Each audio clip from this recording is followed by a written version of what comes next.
Une frappe russe d'une précision chirurgicale. Et d'autres suivront. Elles ont touché ce mardi la principale tour de télévision de Kiev. Une attaque qui a entraîné l'arrêt momentané des diffusions. Une tour qui se situe non loin du site de Babi Yar, un important mémorial aux victimes de la Shoah, où les nazis ont tué par balle plus de 30 000 juifs en 2 jours. Ce qui a fait réagir le président Zelensky sur Twitter.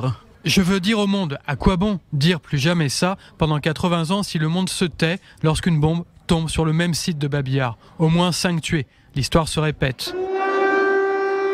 Des flammes et de la fumée s'échappent encore de ce qui était un mémorial dédié aux victimes juives exterminées ici même pendant la Seconde Guerre mondiale.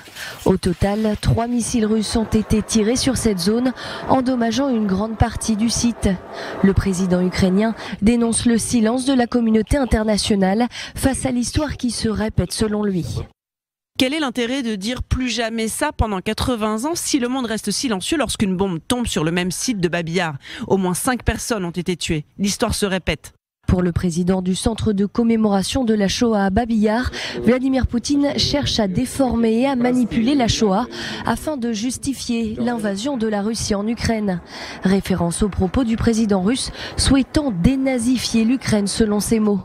Vive condamnation également du grand rabbin d'Ukraine qui dénonce lui un nouveau crime contre l'humanité. Je m'adresse à vous, chers Russes, chers Juifs, à tous ceux qui ne sont pas indifférents, ceux qui ont silencieusement accepté ce qu'il se passe ou qui restent indifférents, sont complices dans ce crime de guerre, crime contre l'humanité. Israël condamne également cette frappe. Le ministre des Affaires étrangères, Yair Lapid, assure que le gouvernement israélien aidera à la reconstruction du site.